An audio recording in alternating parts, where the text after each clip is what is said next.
They talking all of this madness, talking all of this madness, talking all of this madness. They talking all of this madness, talking all of this madness, talking all of this madness. They talking all of this madness. Watching you or listening to the Matt Madness Network live on YouTube. I'm your host, Alo and Lloyd. Clap it up, guys.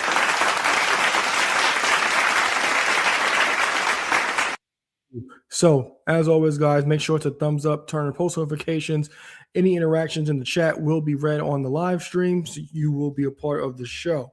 So, what is going on in the world of wrestling, guys? So, Jacy Jayne won the WS title. Y'all know I was gonna start there. Y'all know I was gonna start there for sure. What else we got here? Because we got WWE capping by WrestleMania. As always, they got caught capping. WWE's capping. What else we got going on? What else we got going on, bro? Mercedes Moné and Willow. That was wonderful. I can't wait to talk about that next week. That was a wonderful segment on Dynamite between Mercedes Moné and Willow Nightingale.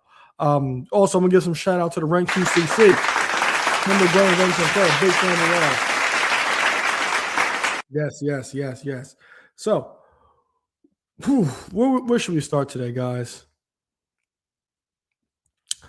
I guess we'll start here. So we got a big title match this week on SmackDown. So I guess that is exactly where we will start.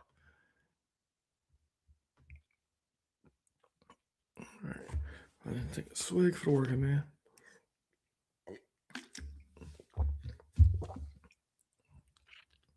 This Friday on SmackDown, Kevin Owens will challenge CM Punk for his undisputed WWE Championship.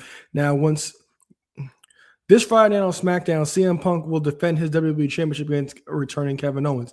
Kevin Owens, he returned at SummerSlam and won a number one contenders match. And since then, we've gotten two intense promos between the two, and a lot of their past has been brought up for Ring of Honor. So, WWE hasn't gone quite into a lot of detail, but let's hear Kevin Owens from circa back in the day to tell you why he does not like CM Punk. Fair use.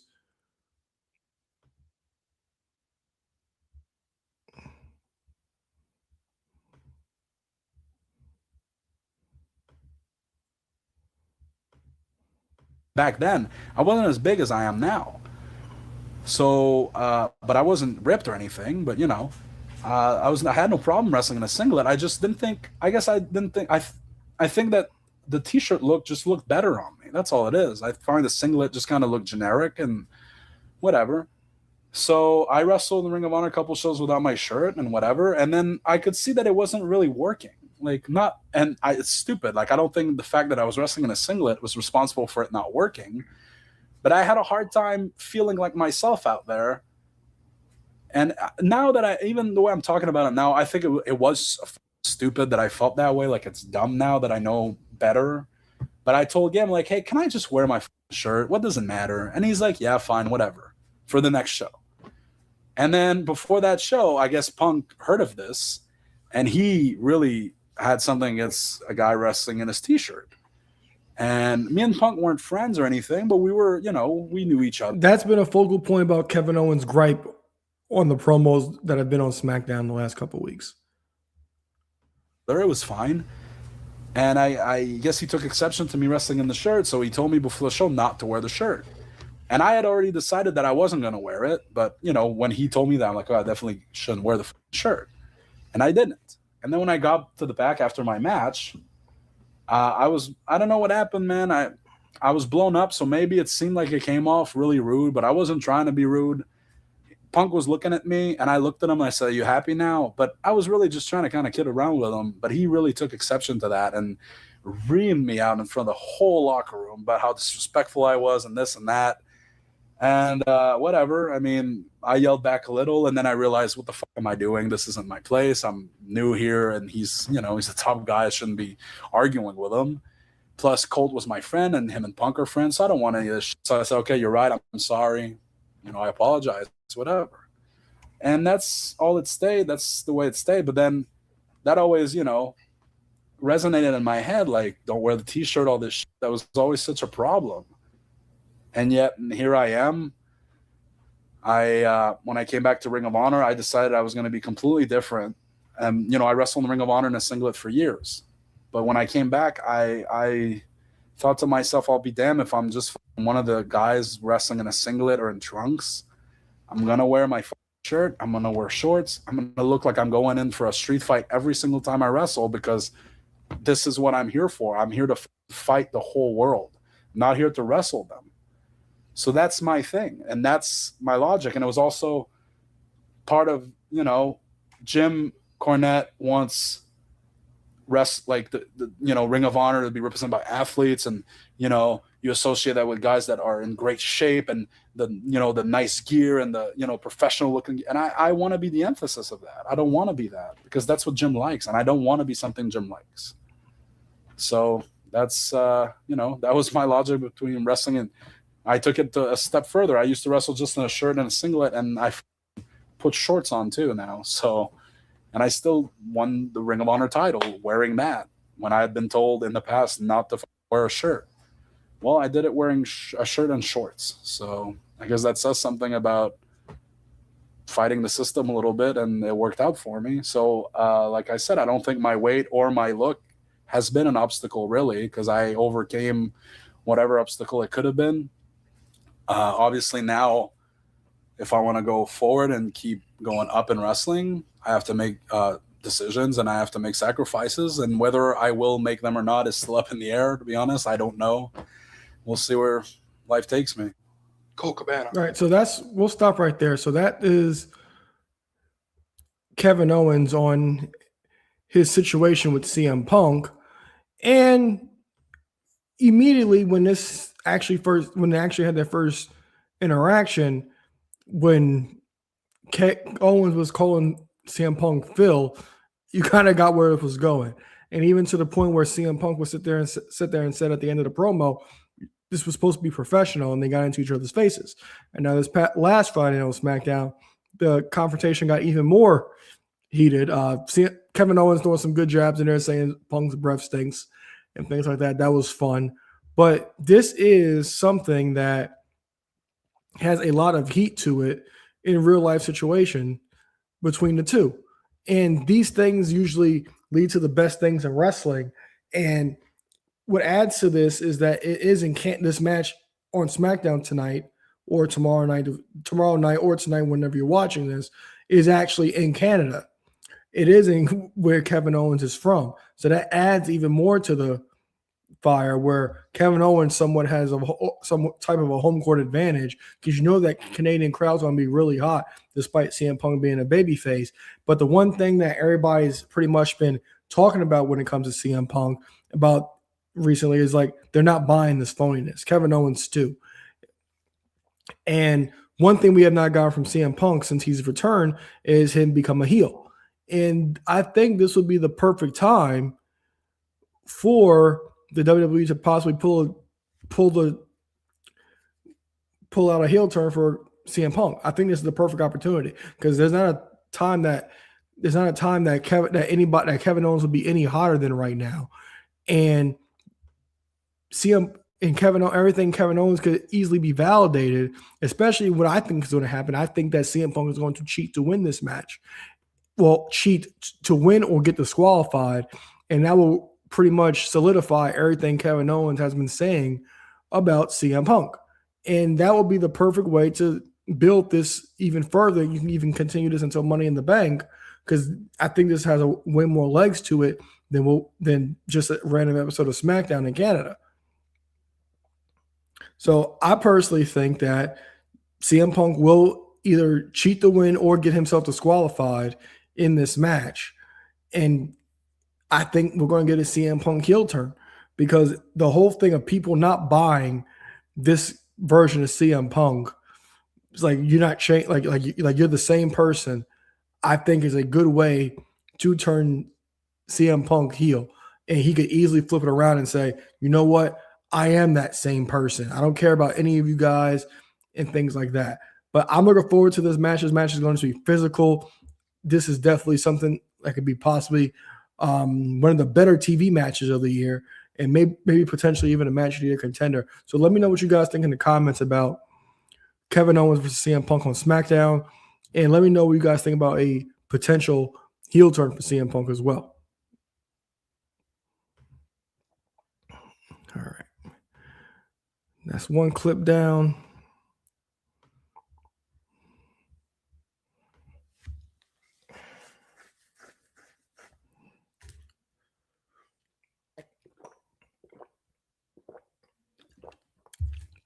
I think I'll go Dragon off.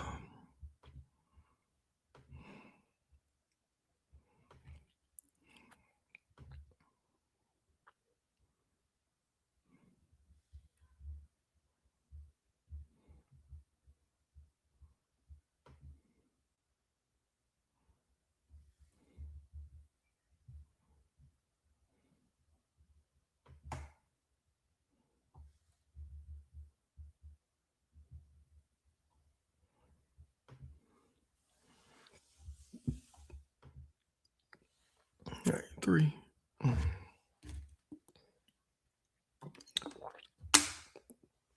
2, 1. Former WWE NXT champion, UK and United States champion Ilya Dragunov has parted ways for WWE. This came to a shock to some, but maybe not to me. But Ilya Dragunov has decided not to renew his contract with WWE. Now, we have not seen Ilya Dragunov since the Andre the Giant Memorial Battle Royal at WrestleMania SmackDown. And we have not, after his U.S. title run, we did not get to see much of him at all after that. So, my thoughts on Ilya Dragunov not returning to WWE are, you guys know how I feel about these things. And are you guys, you know how WWE does things. Are you guys like really not surprised? After his U.S. title run, you guys could pretty much see the writing on the wall when it comes to Ilya Dragunov. Now, Ilya Dragunov, he puts on phenomenal matches. He had some of the best matches of the year over the last 6 years. The matches with Gunther. Remember, he put on a match of the year in an empty PC. The matches with Gunther, the matches with Carmelo, all the matches in NXT, matches with Trick, matches as the NXT champion, all phenomenal matches. But as I continue to say, and this is a fact, whether you guys believe it or not, the wrestling is not enough when you come up. You have to connect with the fans. Now, can you say he wasn't given a fair shake and not enough opportunity to connect with the fans? Man, you can make that argument, but he did have a lengthy run as the U.S. champion. And when he came out as U.S. champion, say he had the U.S. Open Challenge, which is pretty much one of the most redundant things that WWE has done. It caught fire 10, 11 years ago, and they continue to actually do it. And that's the only thing they can really think about the U.S. title. And he had those matches, but as far as anything else, what did he necessarily do to connect with the audience? I don't see anybody dancing along with Ilya Dragunov's songs. I don't. And this is the one thing that you guys destroyed me in the comments about my Triple H video, saying I don't think that Triple H necessarily did anything wrong, said anything wrong in his SummerSlam press conference, is because, and Ilya Dragunov, this is the same thing. Like, the wrestling is not enough. There are many phenomenal in-ring performers in WWE at this point in time. We are at the peak of wrestling from an in-ring perspective. But Ilya Dragunov, he got his run. It's just nothing was connecting with the audience. You cannot compare Ilya Dragunov's connection with the audience to a Trick Williams, who essentially was the next U.S. champion after him. Well, not after him, but Sami Zayn got it. But you can't compare Trick Williams, who connected with the crowd, Carmelo Hayes, who connected with the crowd, Sami Zayn, who connected with the crowd. You can't compare Ilya Dragunov's connection to those guys. I said Ilya Dragunov, a phenomenal performer. But like I said, you have to connect with that audience. And if you're not going to connect with the audience on WWE television, then they're going to move you down. It doesn't matter what moves you can actually do. And a lot of people keep saying that, oh my God, WWE fumbled the bag. WWE didn't. You can't fumble if the player is not in the game. You just can't. I don't like. Granted, Dragunov was their fave a long time. He could have had phenomenal matches with any and everybody, but on the main roster, the wrestling is just not enough. Everybody on the roster can wrestle. What else can you do? And he wasn't connecting with the audience. So the writing was pretty much on the wall when it came to Ilya Dragunov, in my opinion.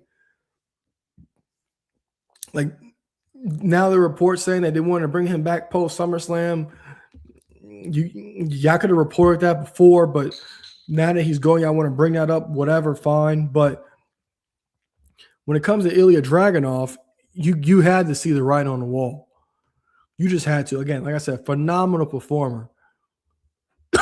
But I could see this a mile away that this was actually going to happen. I really did. I'm not sure what you guys think. I'm said phenomenal. But WWE has this thing where it's like, look, you're not going to renew your. Well, Ilya didn't want to renew the contract. Who knows? Maybe he'll go to AEW, and then he'll debut and get show like everybody else does over there. And then I wonder if you guys will complain and talk about him then too. But everybody's saying, well, this was WWE fumbled. This WWE's fault. WWE, they're not going to lose any sleep over Ilya Dragunov not renewing his contract. They're just not. WWE is a perfect example of we're gonna move forward and not look back, and they're gonna move forward in the fast lane, and they're not gonna necessarily miss anything about this. They're not.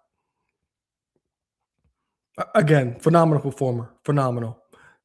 I believe he won the match of the year for us a few times. I really do. But as far as that whole thing of, are you, like Triple H said, are you more over than Cody? Are you more over than Roman?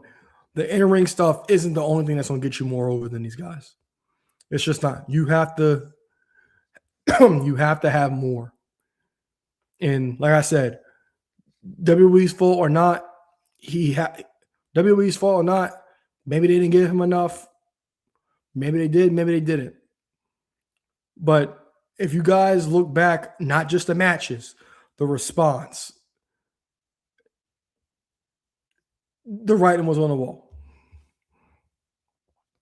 Let me know what you guys think in the comments about Ilya Dragunov's. What do you guys want to see him? Who are some guys we want to face? Let me know what you guys think in the comments.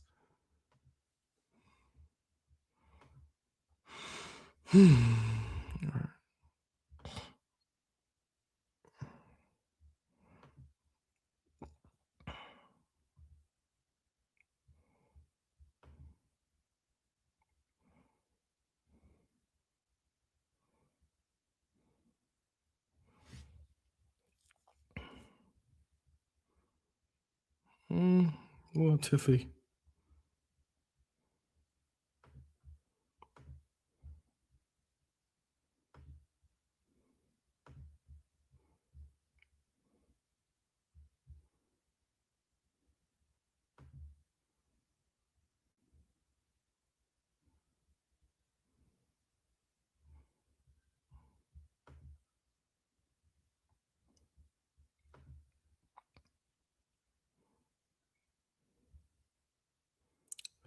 All right, let's go.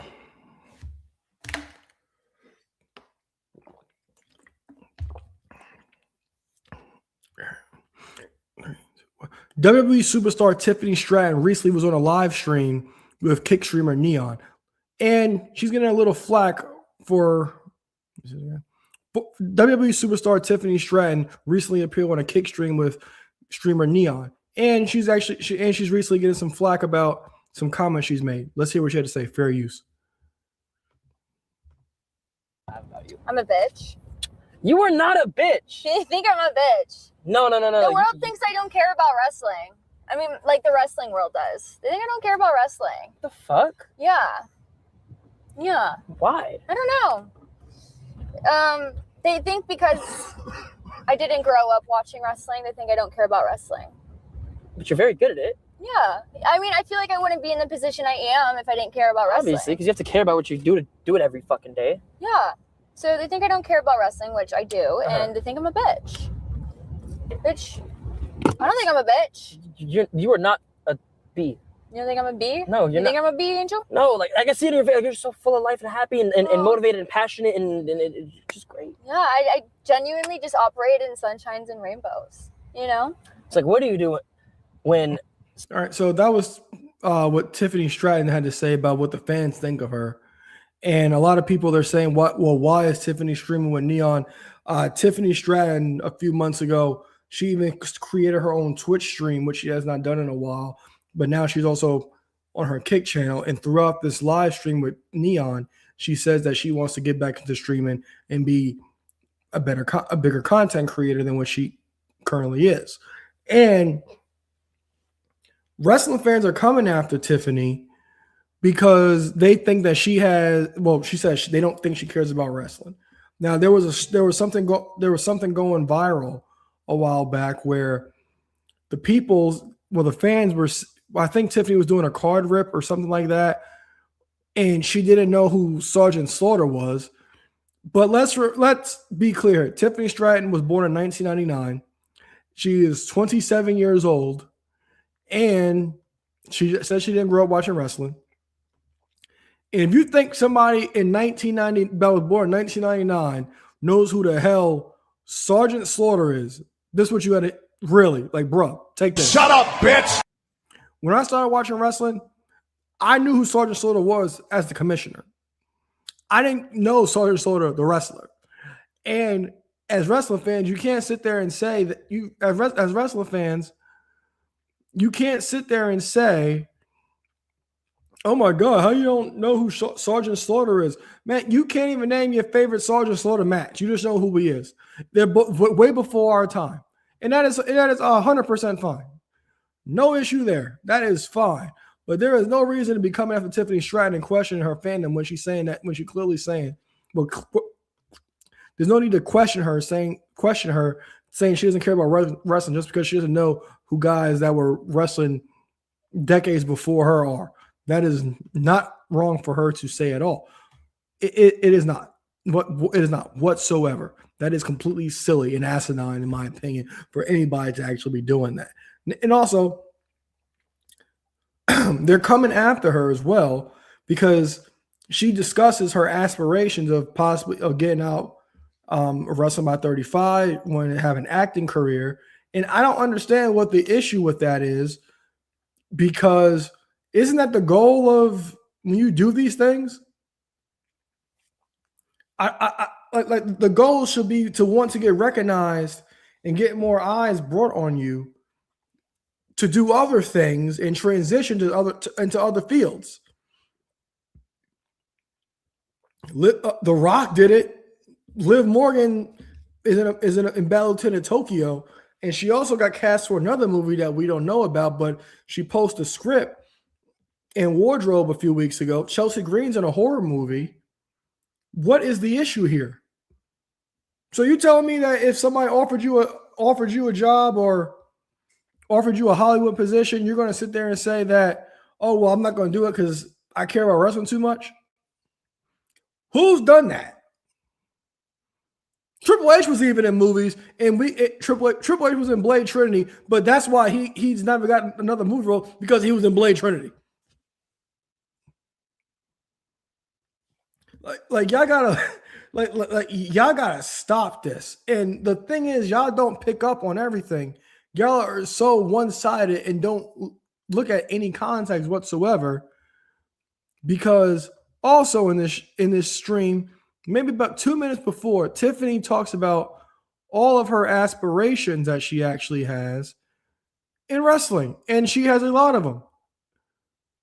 Neon legit asks what her goals are, and she gives you literally all wrestling goals.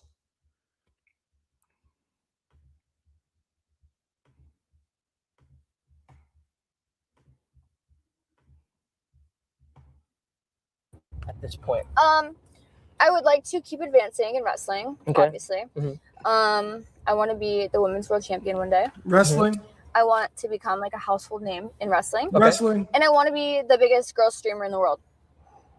What's wrong with that? Ambitious. I would like to take like content creation like to a different level.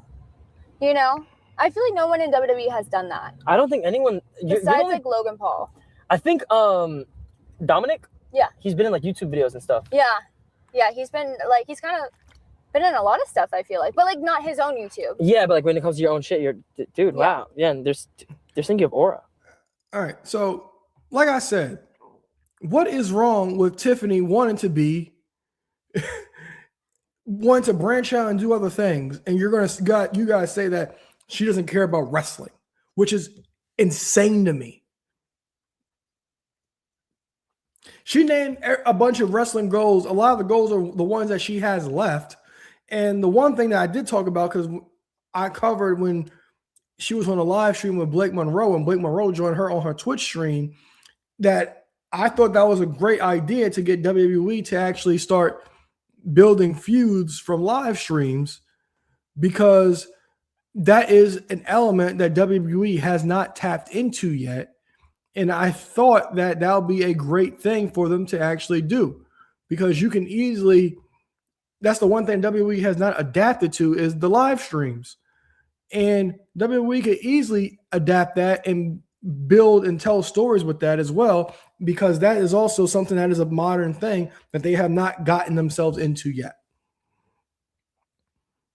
And Tiffany Stratton, she was supposed to have a live stream with Lil Yachty, but that got postponed on her kick stream to next week. But Tiffany Stratton has every right to do what she wants to do and not have you guys come after her, because all she does has been all Tiffany's done has been fantastic. If she doesn't care about wrestling, then she's done an amazing way of showing she doesn't care, because she's been phenomenal since she's debuted in WWE, period. So let me know what you guys think. Let me know what you guys think in the comments. Do you think Tiffany Stratton cares about wrestling? What are your thoughts on Tiffany Stratton potentially being not potentially, she's going to be. What are your thoughts on Tiffany Stratton live streaming? Let me know what you guys think in the comments. All right. That was Tiffy. Get Tiffy up out of here.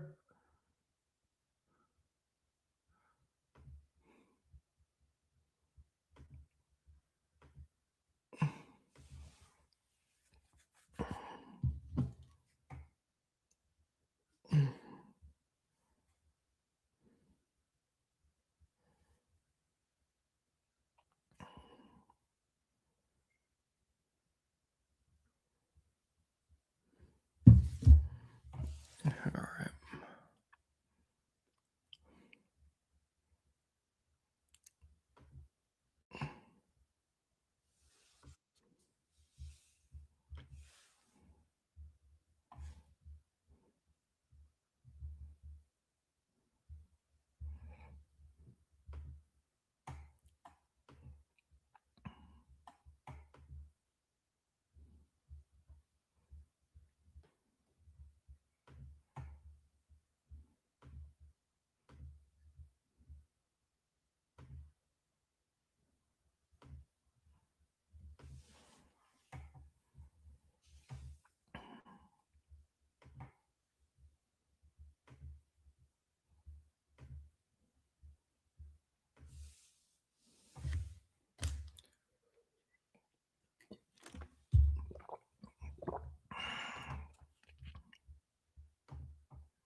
Three, two. Last Friday night on SmackDown, Jacy, Jayne of Fatal Influence would capture the WUS Championship by defeating Tiffany Stratton, with a little help from Fatal Influence, of course. Now, Tiffany Stratton, oh God, I'm gonna run that back.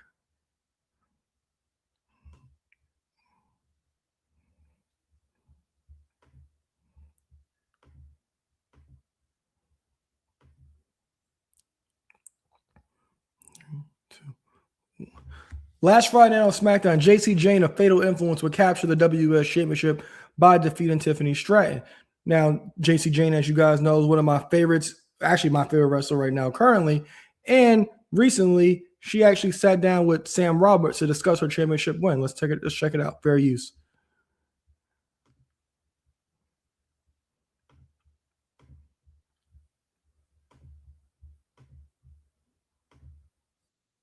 The new WWE Women's United States Champion, Jacy. Jayne, welcome to Not Sam Wrestling. How are you? I'm good. Thank you for that wonderful introduction. That was great. Well, how does it feel to be in the possession? I mean, it's now been, you've had the weekend with it. The dust is settled. It's real. It's real life. Yeah, it's real. Yeah. You know, you're looking at that title, like to have main roster gold. I mean, it's got to feel pretty amazing. Yeah, I feel great. You know, it felt kind of weird not having a title around my waist. I see. So I It feel did, like Queen. I'm Salute. right back where I need to be, and my first main roster title, and I'm ready to kick ass. Yeah, it felt like I don't know. It feels like maybe when you won the NXT Women's Championship, it felt like you kind of just hit the accelerator and haven't looked back since then. Do you feel like there was there something in you that changed at that point? Do you think it was the perception of you that changed at that point? Honestly, I feel like I waited so long for that opportunity to just have a title match, to be a singles competitor. So I was always in a tag team. So I waited so long for that moment. And when it finally came, I was ready and there was no looking back. I was like, this is what, you know, I should have been doing this whole time. So now I just want to rub it in everyone's face. And I just keep trying to set the bar higher and higher. There's no going back. There's only going forward. And I mean, I've got to believe, like, when you guys showed up on SmackDown for the very first time, like, there has to be like butterflies going, okay, has this audience been watching NXT? Are they aware of what we've been doing? But the reaction that you guys got instantly, especially as it was, there was a handful of new talent showing up on Raw and SmackDown. But I think that you guys got the biggest sort of instant reaction as soon as you showed up, just boos raining down. How did it feel when that happened, and to what do you attribute that? You know, there's nothing I love more than how everybody hates me. You know, they love to hate me, and I thrive on that. Like, there's nothing I love more than making grown men cry, you know? Yeah.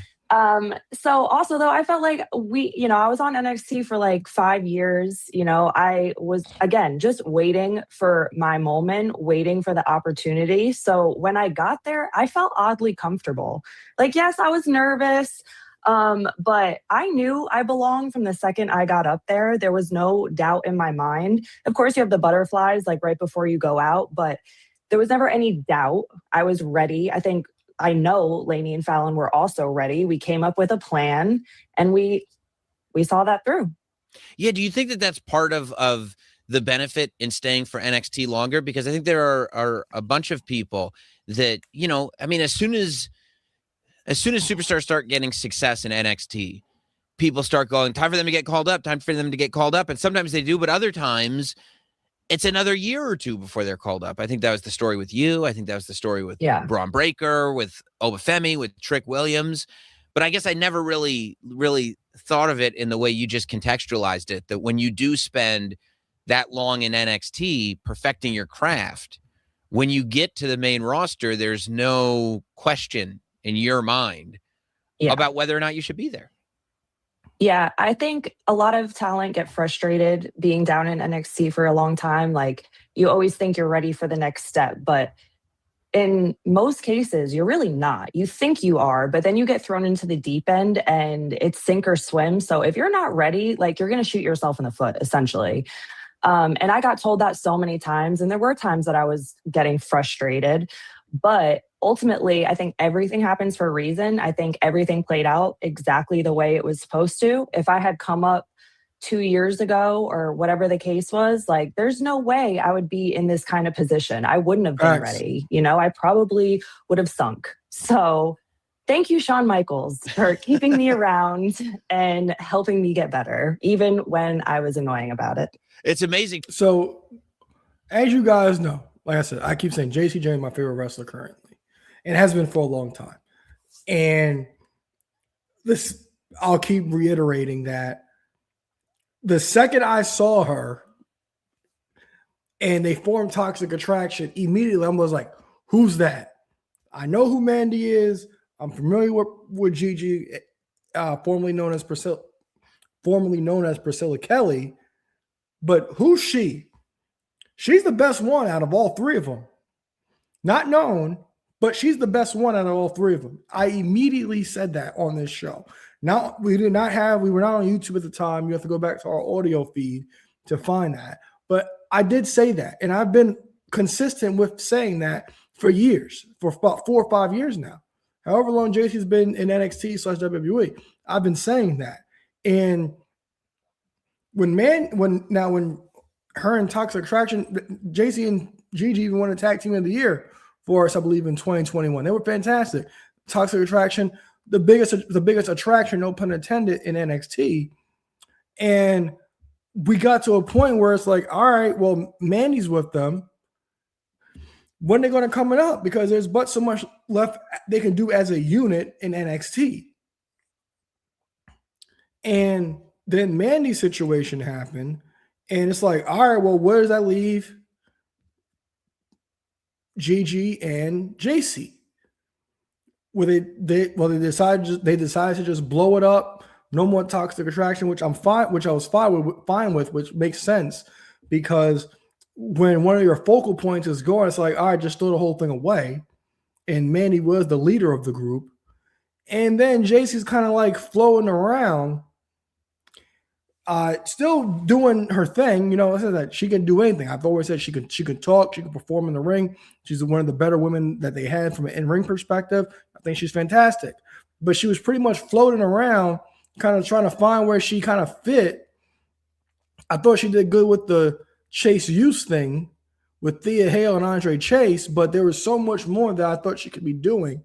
And then she teams with Fallon and Jasmine, and we find something that works, Fatal Influence, especially with what was going on with a lot of these women coming into women and other wrestlers coming into the company without like real like wrestling backgrounds, like signing NIL deals, opposed to Fallon and Jacy, who were the ones who I guess paid. You can cite the popular thing now the last couple of weeks in wrestling has been they paid their dues, and the other ones didn't. And then they find somebody who wants to listen to them, and that was Jasmine.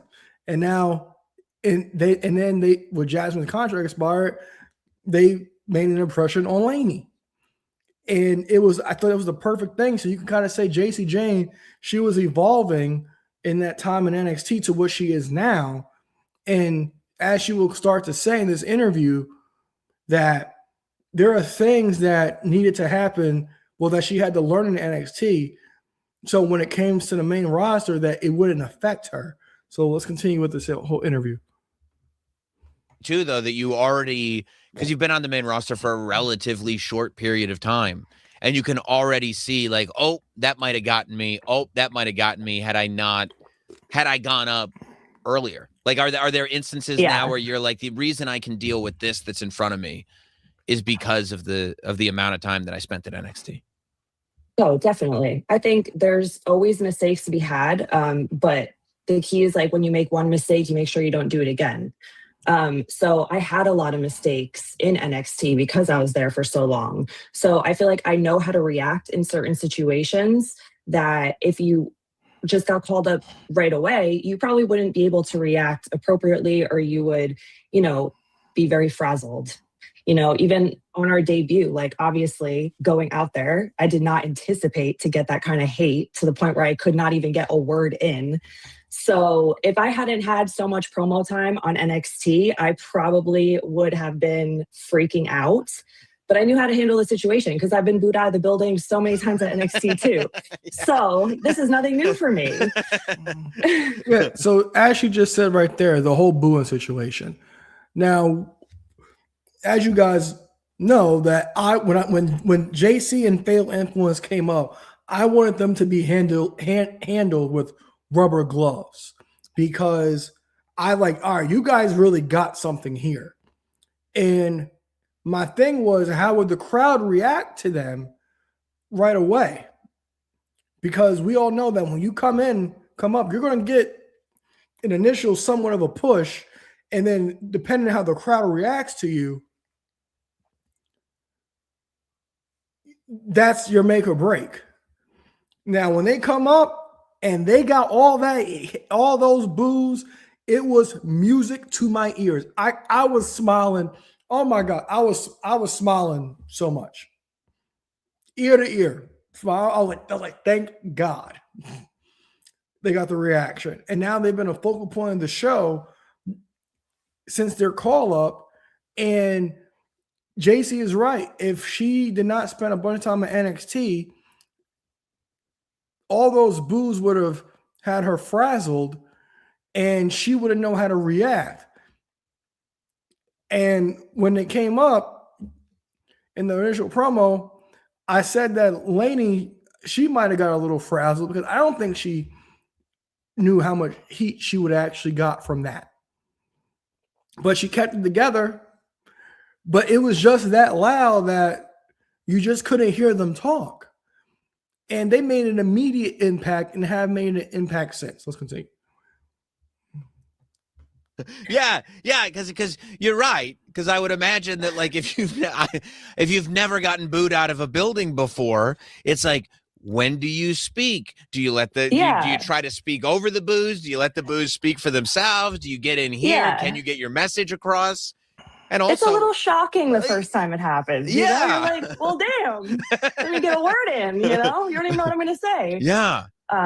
But yeah, and honestly, like, main roster is very different from NXT. It's very fast paced. It's like, you just have to know exactly who you are and you don't have time to think about anything. NXT, you kind of have more time and you plan things and whatever the case is. Up here, it's like, this is what we need. Go do it. Figure it out. Wow. Yeah. And I'm sure from week to week that can change. You just have to have that kind of all the tools in your toolbox kind of ready to be utilized. Yeah. Wow. Yeah. I do you think that like when they call NXT development, that becomes one of the more valuable parts of it? Not necessarily, starting with the technical skills, obviously, but I guess knowing when and how to use those technical skills is just as important, I would imagine, as having them at all. Yes. Yeah, it's live TV. Like, anything can happen. So the more prepared you are, the more trained you are, the more comfortable you become, and you can just act on instinct rather than like, wait, this wasn't supposed to happen. Like, what am I going to do now? But there's so many coaches in the PC that there's someone for everybody, and for every category, there's someone you can go to. So the more time you spend there, you're just going to get better. Like, I know a lot of people like to judge the PC and, they have their opinions, but I'm extremely grateful for my time there. And you could never make me hate NXT or the PC. When you become the NXT champion and you get that first reaction, which is like, what? Like, no, you know what I mean? Like, what do you, huh? Like, I didn't see it coming. Yeah.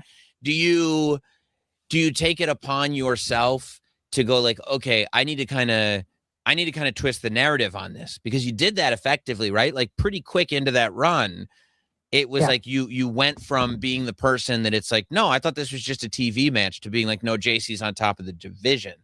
Like, do you consciously go, I need to use this time to make people understand that if they thought that I wasn't going to be in this position, that they judged me wrong? Oh yeah. Every single time I went through that curtain, I was out to prove a point. Like, in so many ways, I've been the underdog my entire career. I started in Toxic Attraction. Nobody thought I was going to do anything past that. I did. And then, I went through a few different character stages, I guess you could say. Mm-hmm. So when it was my time for the title, I was like, all you people that doubted me, you're about to have your eyes blown up, because I'm about to wake up the world and show everybody what they've been missing. I don't know. Like, I was just so ready for it. I don't even remember what your question was. What was your question? It was just like about consciously knowing that people view you one way, a way that you don't view yourself, right? You know that you know the truth about yourself as a performer. So are you consciously going like, well, wait, like you just wait and watch what happens? Because I think you did effectively change the way people perceived you within that title run. Yeah, because even after I won the title, everybody called me the transitional champion. Then I got the moniker, I was the most beatable champion. I was like, oh, really? Right. Okay.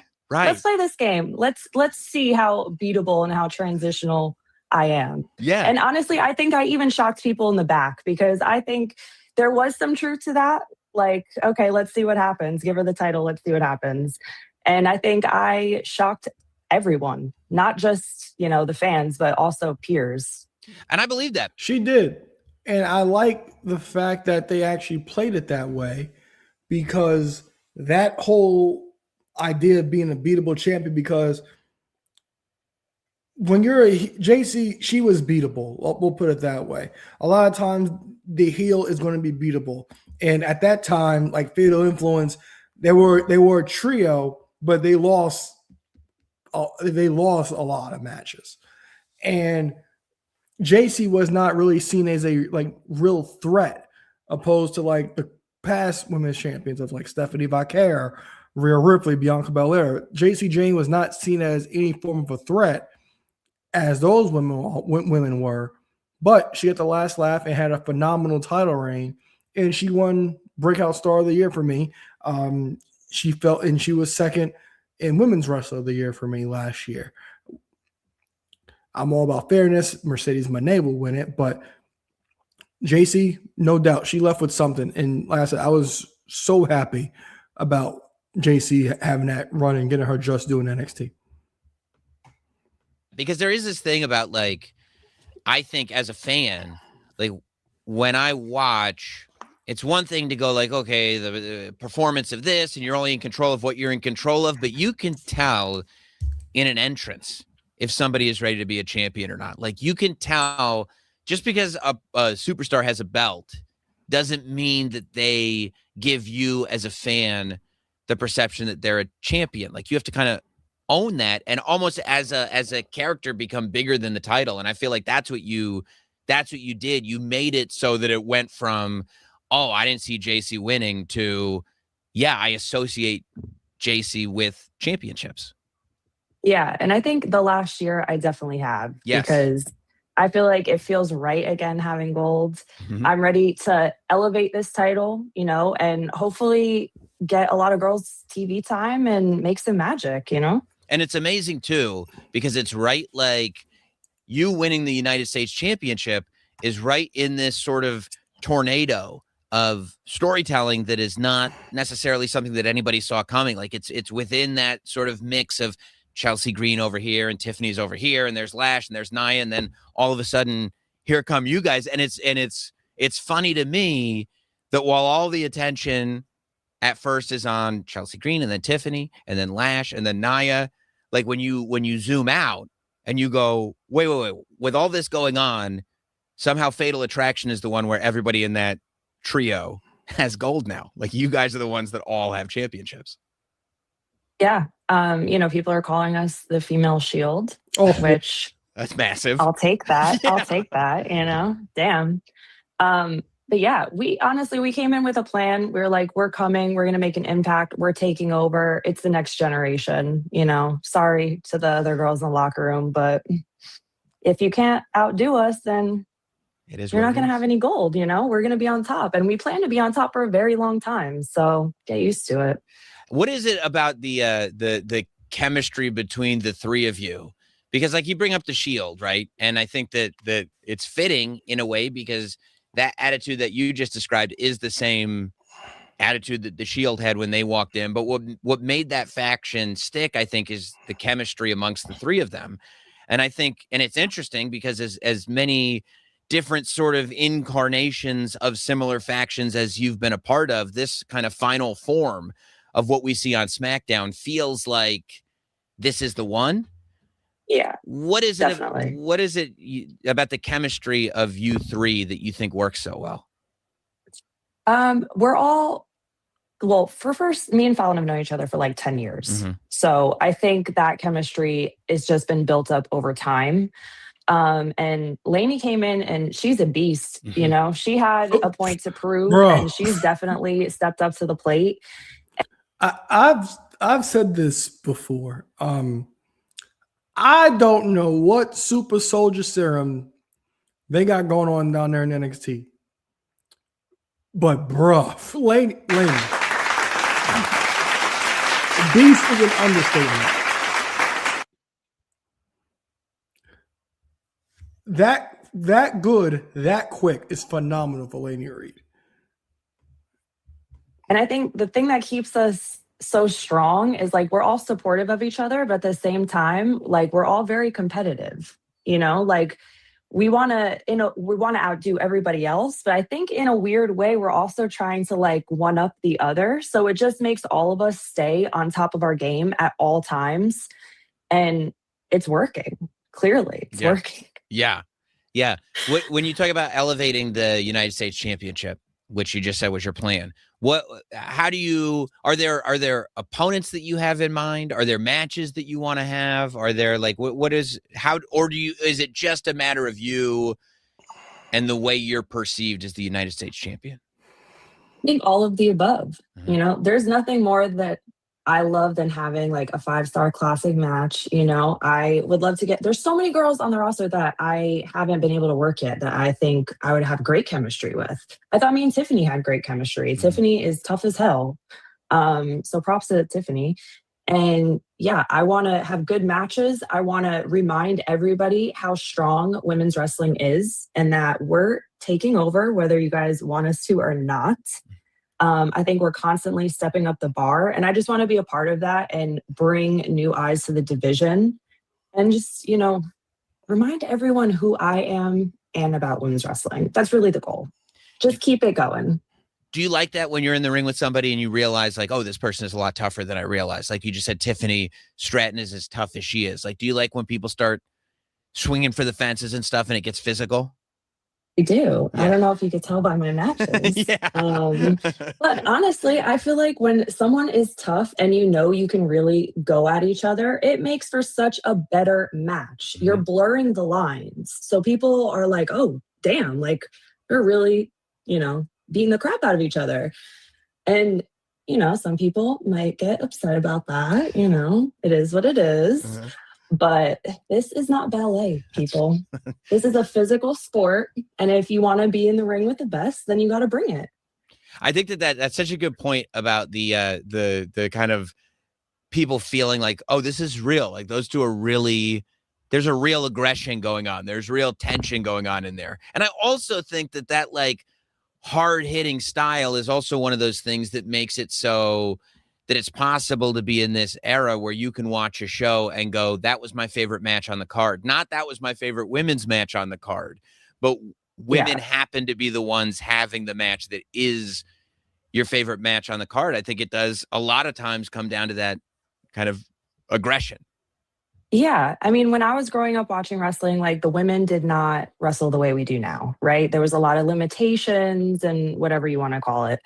So I feel like now that I'm here, it's almost like a duty to me to keep elevating the division. And to do that, we have to change our style. If we want to be, you know, in the running with the boys, then we got to wrestle like the boys. Mm-hmm. Who were you watching when you were growing up watching wrestling? So we'll stop it right there. So again, Jacy Jayne, she captured the WUS championship by defeating Tiffany Stratton last Friday on SmackDown. And like I said, when you see you see Jacy get choked up right before the pyro goes off for her, and it's like, all right, you kind of feel for her because you know she's pretty much a super fan. You learn a lot about Jacy Jayne, and like she's been waiting for this moment. She was down in NXT for all that time, and now she's kind of getting her just due. Not the belt I wanted her to have, but I will take it because the WUS title, it needs some work because other than Chelsea Green, that title has not gotten the best rep. And it's something that I want to succeed. And I think that the championship can succeed under Jacy, Jayne, and Fatal Influence because they're such a focal part of the television show. They try to do it with Tiffany Stratton, but there was not a lot for Tiffany Stratton to do, and she's essentially now she's teaming up with Chelsea Green, and that is pretty much going to lead to her heel turn, in my opinion. I did a video on that last week as well. But let me know what you guys think about Jacy Jayne winning WWS title. Are you guys a fan of Fatal Influence? Let me know what you guys think in the comments. All right, close that out. Close that out. All right. I am not sure how many clips I got, but all right, we're going to end it with, might end it with this. We'll see here. Gotta pull this up.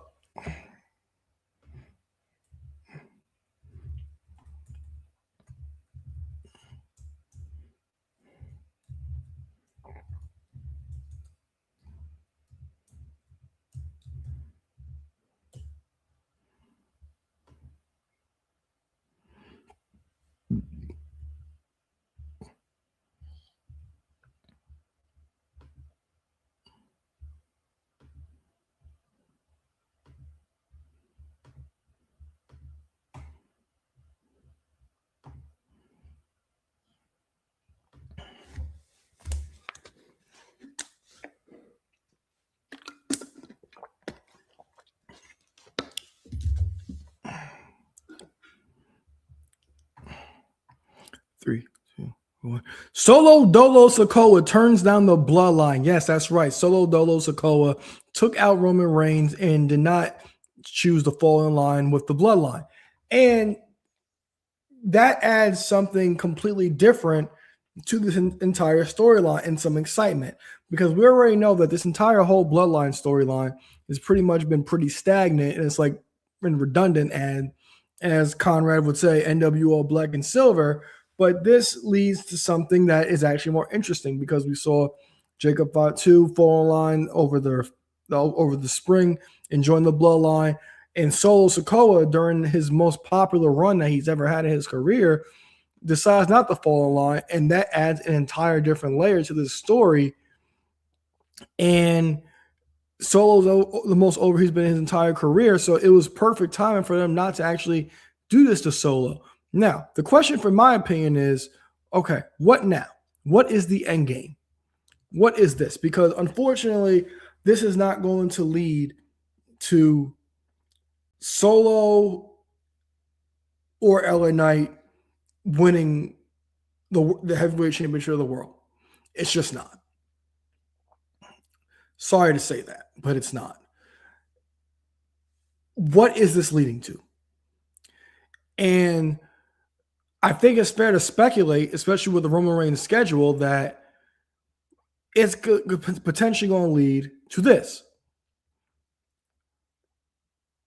Finally getting the showdown between Dwayne and Roman.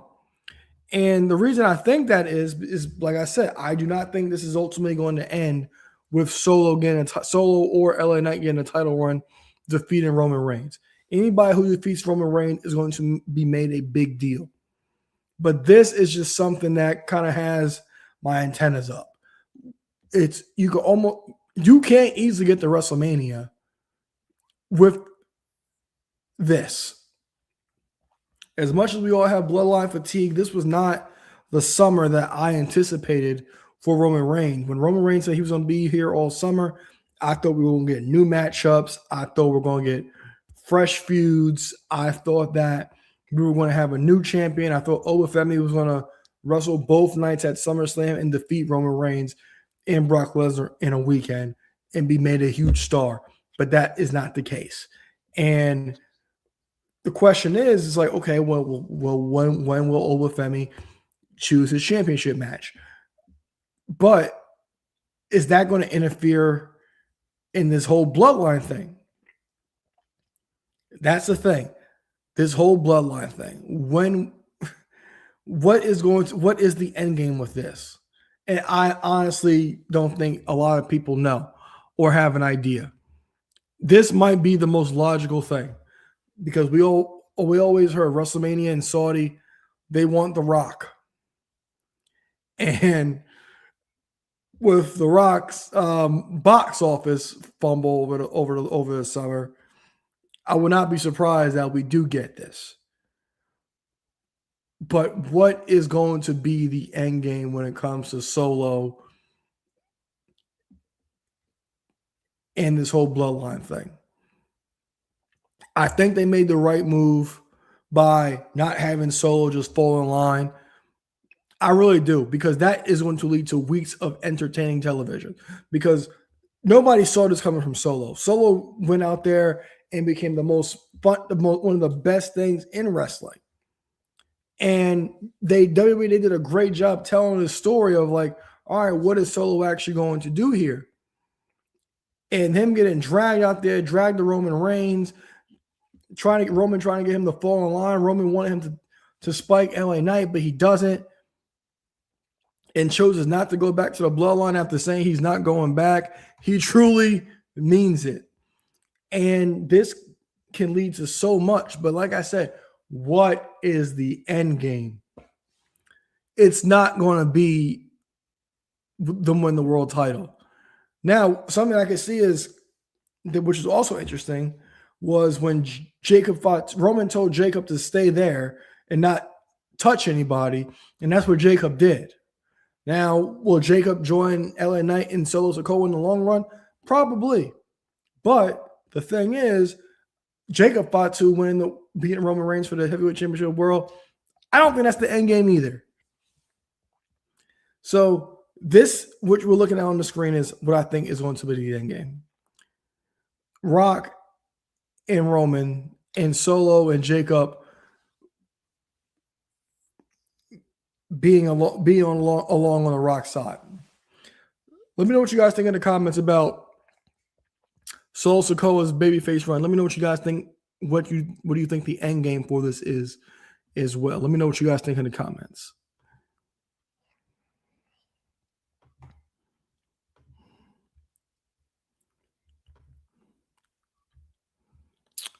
All right. Solo.